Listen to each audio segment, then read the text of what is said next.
What's up, fans and gamers alike? This is Josh Rockstark, and it's time to finish this retrospectacle look at the Spyro series. Damn, this video took a while to make. I'm sorry guys, halfway through development, I had a change of heart on the script and the way I wanted to make this video, because I wanted to make it more organic sounding. I wanted to talk about this less in a vacuum, and this is the result. Let's jump into part 2 of this video series and take a look at the last 3 games we need to talk about. Coincidentally, they're part of the Reignited Trilogy that just came out in November, so this video will sort of be a pseudo Reignited Trilogy review, as well as a review of all 3 games, both PS1 Classic and Reignited.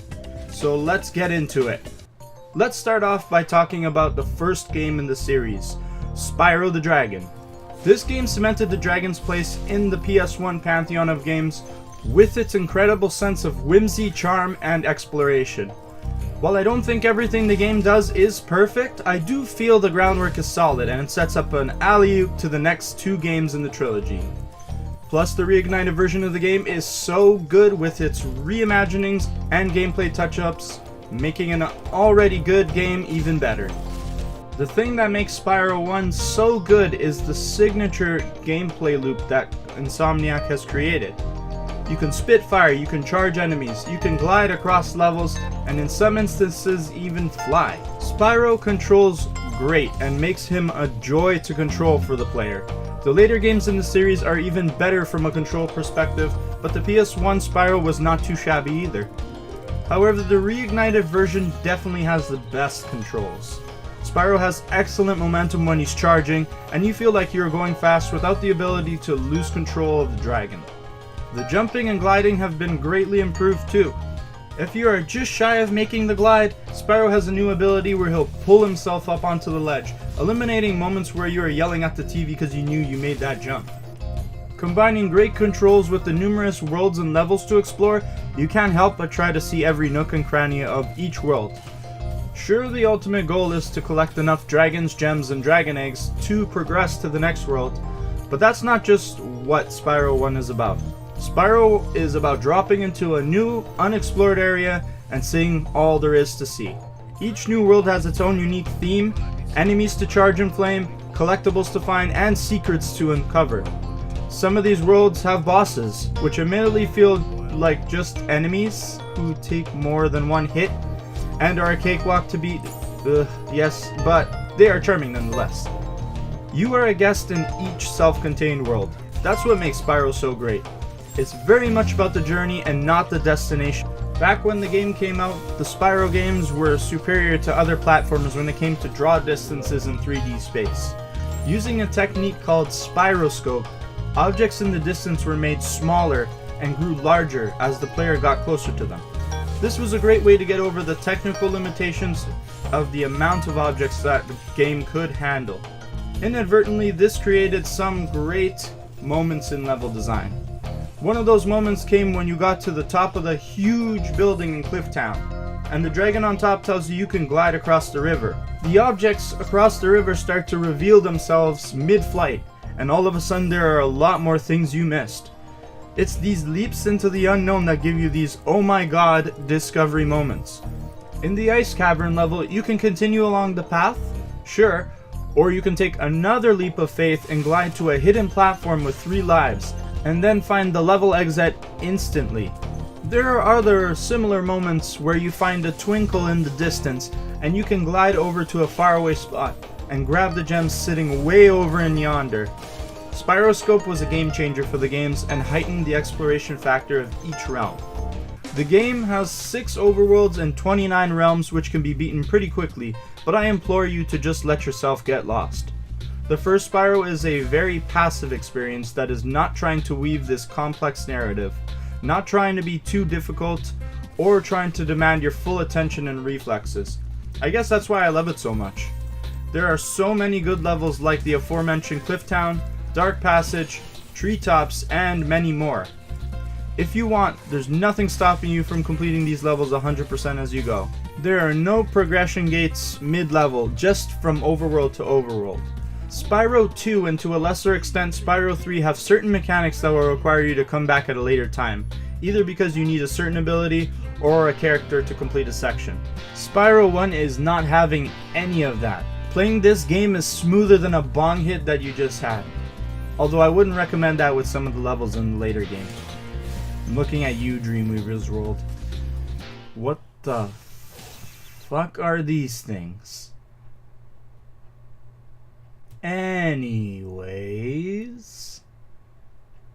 the Reignited Trilogy made this game look visually stunning. The amount of color, attention to detail, and creative license that Toys for Bob put into these three games is unprecedented, and it's only seen in a handful of remasters like Crash Bandicoot, Insane Trilogy, and Blue Point's Shadow of the Colossus. The world that Insomniac created has been fully reimagined, yet still faithful to the original. The dragons are certainly a standout feature for people who have played this game before. Now the dragons have much more life to them. Not only are they themed after the world they live in, but they also look unique to each other, having new animations and exude personality.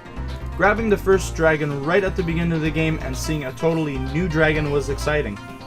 It felt like a new game, even though I've played it so many times before.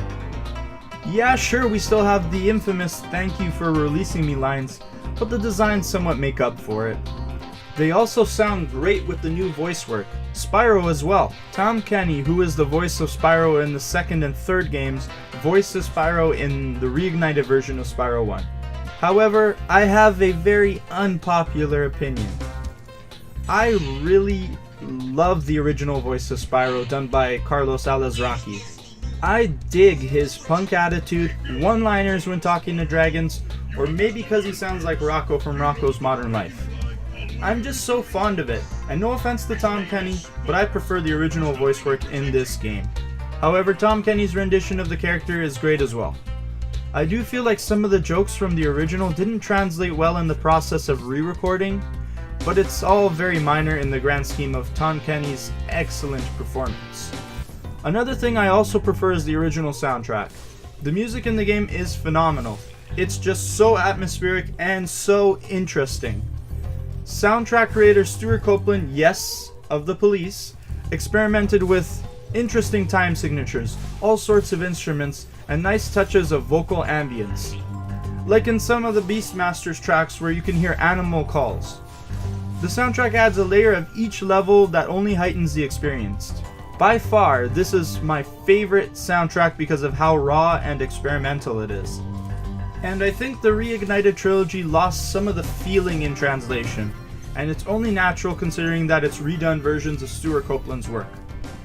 I do like the option to switch between the original and new soundtracks, and in all three games, I love the inclusion of dynamic scoring. The music in Reignited will change when you interact with certain parts of the environment. When Spyro is charging, the volume of certain instruments will change.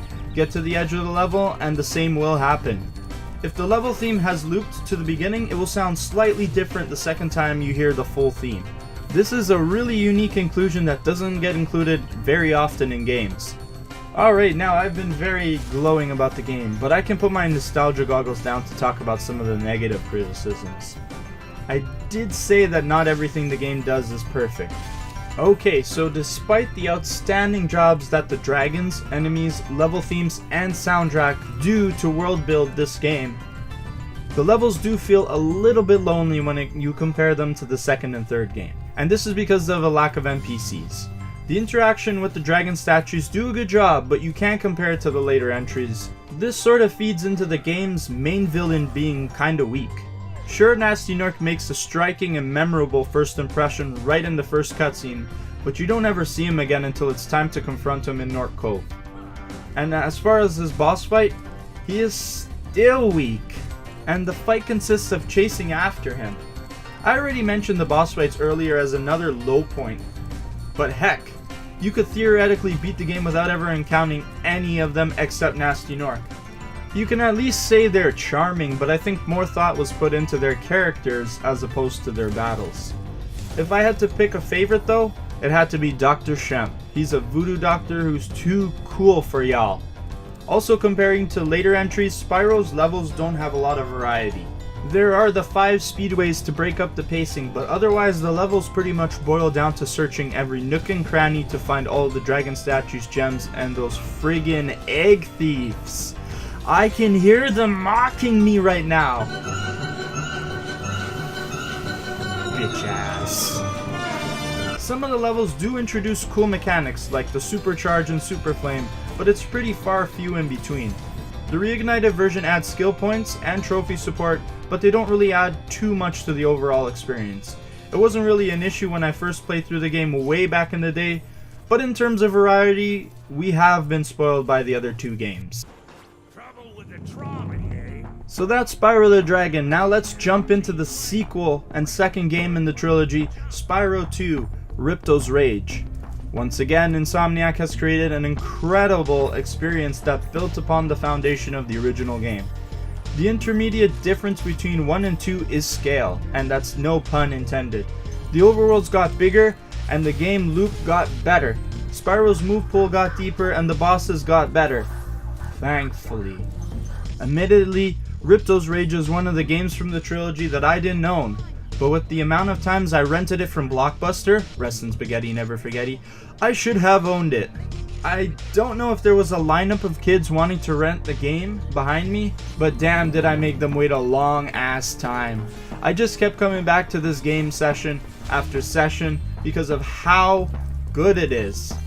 The whimsy and wonder of the first game is back in full force, but this time it feels less lonely thanks to the cast of characters. The game introduced us to beloved characters like the Professor, Alora, Zoe, Hunter, and Moneybags. Okay, maybe not that last one. Screw him. Credit where credit is due. The dragons in Spyro 1 squatted up to carry the narrative in that game, but it lacked a supporting cast. Ripto's Rage has that, and more so Spyro 3, which we'll talk about later. Ripto and his posse of Gulp and Crush are great villains too. They are an ongoing threat throughout the journey, bumbling through each homeworld and making everyone's lives a little bit more difficult. As opposed to showing up at the beginning and end of the game like Nasty Nork did, Ripto and his squad are a menace throughout. All 3 of them have the most memorable boss fights in the series as well. A huge step up from the lemons you had to fight in the first game. My favorite of the 3 is Gulp, who feels like you're going to war with him. The Reignited version is especially great because it makes you put more consideration into where you should move next. There's a lot more going on in the villain department in this game. Spyro 2 also has a lot more going on in its overworlds. The NPCs added to the levels make the worlds feel more organic and lived in. You can talk to most of the inhabitants and they will either give you a helpful hint, an item you need, more lore about their homeworld, or say something funny or stupid. Or both. Once again, the world's more ripe for exploring like the first game, but now the NPCs make the worlds have a story to tell. There are so many great levels in Spyro 2, like Hurricos, Scorch, Fracture Hills, Skelos Badlands, and many more. The second overworld especially has a lot of great levels. Some of the worlds interact with other worlds, in some ways like the blobs from Zephyr and the birds from Breeze Harbor being at war. Spyro's gonna have to get in the middle of this conflict in order to get both talismans. Each level feels full and has a different story to tell as you are platforming and collecting, and this is Spyro 2's greatest advantage over the original game. The intro and outro cutscenes are so good as well, and they sadly disappeared in the third game. These cutscenes are so slapstick and quirky, and further build out the realms. The reignited version of Spyro 2 successfully captured the spirit of each world like they did with the first game, and made them look even better. Just like what they did with the first game, the worlds are bright and detailed, and you're more inclined to explore and re-explore everything that you have to see. Toys for Bob kept most of the game the same this time, and didn't redesign much of it like they did with Spyro 1. But that's okay because they wanted it to be faithful to the original, and I think they did enough for this game. One last thing I want to talk about before we move on to gameplay is about the arrangement of worlds and levels. I think the overall pacing of the game feels a little bit off. There are 3 overworlds and most of the levels are found in the second world, Autumn Plains. And that overworld is so big and excellent that it kinda overshadows the third and final world, Winter Tundra. The last homeworld only features 4 worlds and a speedway, and none of them have talismans. Instead, you're kinda just using Winter Tundra as a way to collect enough orbs to fight Ripto, and to me the last world felt cheap. Thanks to this, the levels are not as memorable as the ones found in the other two homeworlds. It's a big pacing issue that the game suffers from and sorta sours the experience a bit. Now on to gameplay, which for both the PS1 and Reignited versions feel great. In both cases, charging, jumping, gliding, hovering, head bashing, climbing, and swimming feels so good. There is one little quirk in Spyro's movement in the remaster. When you are gliding, you won't be able to immediately hover until you initiate your glide fully. You can't do it in the PS1 version either, but with the movement being so fast-paced in the Reignited version, having the hover immediately accessible would be nice to help traverse platforming better. Again, this is a small nitpick. The version is a friggin' masterpiece, I have to say something. Collecting everything is just as good as the first game, except now some of the NPCs will give you some tasks to collect orbs. You are gonna need enough of these to fight Ripto, so collecting them is a must for your progression of the game. If you are someone who likes to complete whole levels as you go, this game might interrupt your flow a bit. In some instances, you will hit some progression gates that require you to unlock a certain move and come back to the level later. A lot of people criticize this game for having backtracking, but the instances are not as numerous as people say it is. Sure, in Spyro 1 you complete each level as you go without the game ever telling you no, but the game is also 5 to 6 hours long to complete. And I'm not even going to entertain the argument that the game makes you traverse its levels back and forth too much. Don't even go there. We are not playing a world the size of Skyrim or Grand Theft Auto here. Don't give me that shit. The levels themselves are mostly circular and small. Oftentimes, after grabbing the talisman, you will have an immediate way to get back to the start of the level and go back and finish the tasks you have left. If it's still absolutely bothering you, thankfully the Reignited Trilogy made a fast travel feature available, something that was in the PS1 Spyro 3 game. After you beat the level, you can fast travel back to it at any time you wish. Part of the argument might also stem from the spirits mechanic. I personally think it's brilliant and makes the game so unique to the other games in the series. Instead of dropping gems when you defeat enemies, they will become spirits that help charge up a power-up gate. Now if you've defeated enough enemies, the power-up gate will activate, allowing you to use a cool power-up like Supercharge, Invincibility, Super Flight, Super Flame, and more. We didn't see enough of the super power-ups in the first game, so getting a variation of them in each level is really awesome. You may have to traverse the levels more avidly, but again, Insomniac thought about that when they designed the levels to be circular. Thanks to this mechanic, the developers were able to add more variety to the tasks you'll be completing. The power-ups can also get you to some hidden areas that you wouldn't think you'd be able to go to. The game also has speedways, and there's some good refinements made to them. They are similar to the ones found in the first game, but now you have hidden missions somewhere in the level.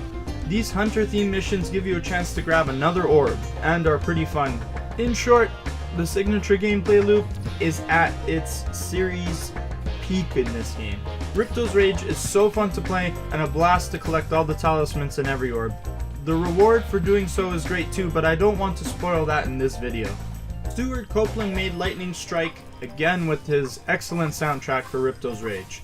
However, there's a level of ambiance added to the tracks that definitely makes this soundtrack stand out differently from Spyro 1. Having said that, I do have a fondness for the first game's soundtrack over this one, but quality-wise and fidelity-wise, Ripto's Rage soundtrack is a little better. I say you can't go wrong with either. The Reignited Trilogy version of the soundtrack also sounds great, and there's also the dynamic soundtrack option we talked about earlier.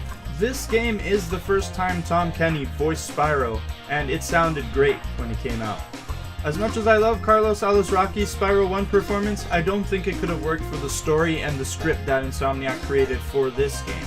Spyro sounds just right in this game. It could be my nostalgia talking, but when comparing the original performance to the Reignited performance, I kind of feel like Tom Kenny's performance is a little better in the original.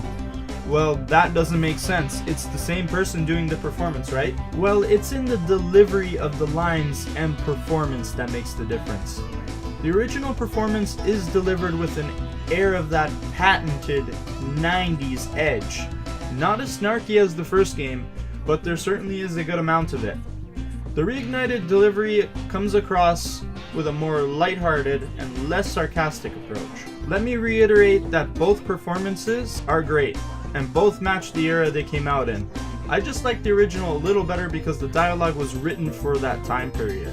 That wraps up what I want to say about Ripto's Rage, and we've got one more game to talk about.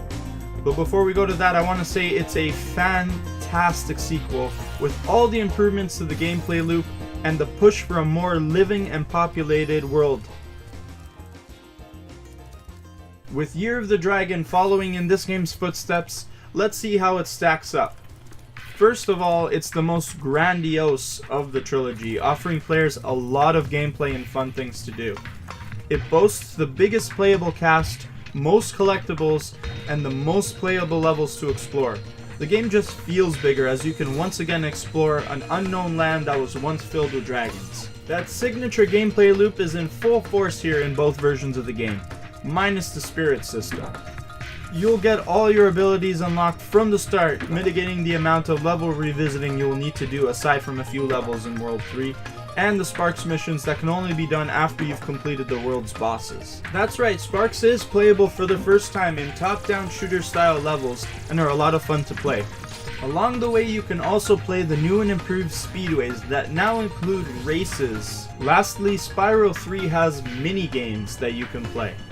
Now these mini-games have taken the kitchen sink approach and went wild with the things you'll be doing to collect dragon eggs.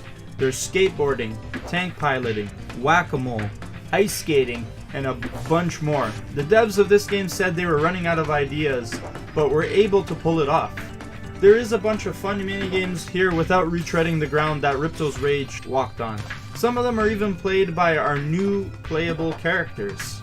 Yes, Sparks is not the only playable character. In fact, there are 5 new playable characters. In each world you will meet a new ally that you will rescue from the sorceress's capture, which just boils down to paying money bags to set them free. Yeah, unfortunately this clown is back too. The new characters play very different from Spyro. Sheila is able to reach high cliffs, and her incredible jumping power adds some nice verticality to the game.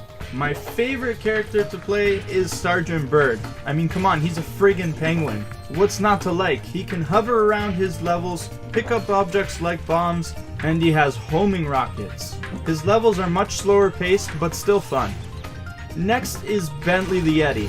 He is also not the most mobile character, but he hits like a friggin' truck. Bentley can break metal boxes that Spyro would otherwise need a power-up to break with his Ice Club attacks. He can push objects and reflect projectiles. Quick shout out to my boy Bart, who is also looking great in the remaster game, and I can still squash him like a pancake. Okay Bart, let's do this, we're gonna get this ball back. Woo! This Yeti ain't shit. I've been training for this my whole life. Let's go. The game's last playable character is Agent 9, the scrappy, rambunctious monkey with a laser gun. His blasts can ricochet off walls with some satisfying skill shots, and he's also got bombs to chuck at his foes and targets in the distance. Admittedly, Agent 9 feels like the least fun to play in the PS1 version because of the limitations to his movement.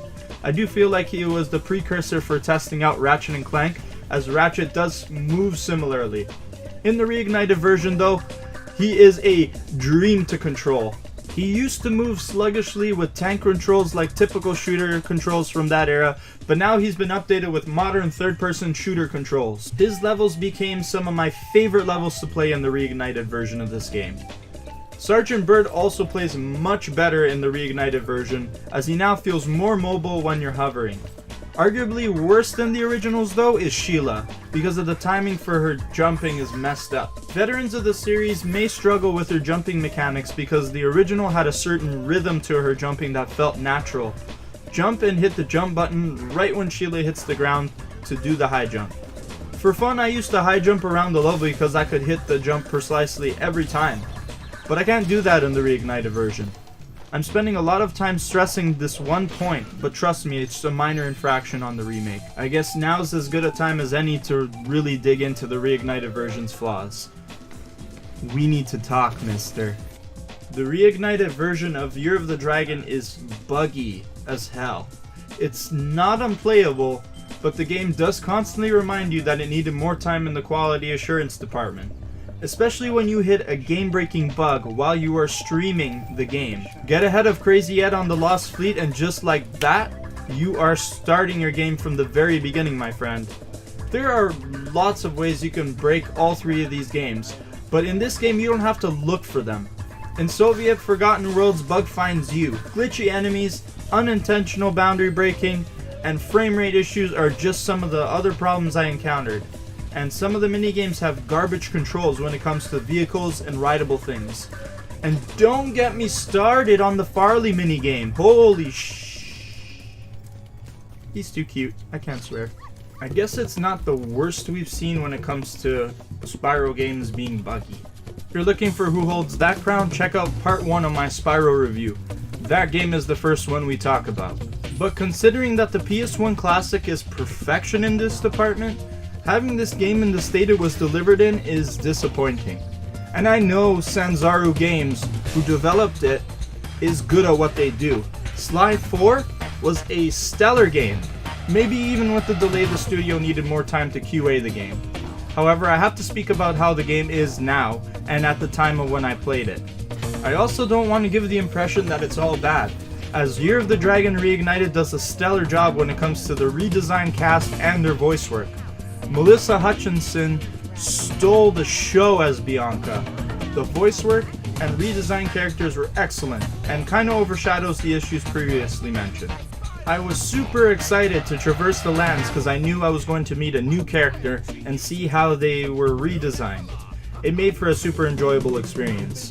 Now back to talking about the experience as a whole, Year of the Dragon's music is fantastic. It's no wonder people debate between 2 and 3. And it seems like there's no diminishing returns sequel to sequel.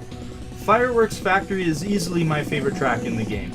When this track hits, you can't help but get excited, and combined with the amount of fast moving enemies in the combat sections of this level, the track is incredibly atmospheric. The rest of the soundtrack is no slouch either, with gems like Sunny Villa, She sells seashells by the seashore. She sells seashells by the seashore. She sells seashells by the seashore. Okay, I got this. Seashell Shore and Sheila and Sergeant Bird's themes being some of my other favorites. Stuart Copeland made 3 stunning soundtracks for us to enjoy and is a big part of what makes the trilogy so great. And that's Spyro 3 in a nutshell.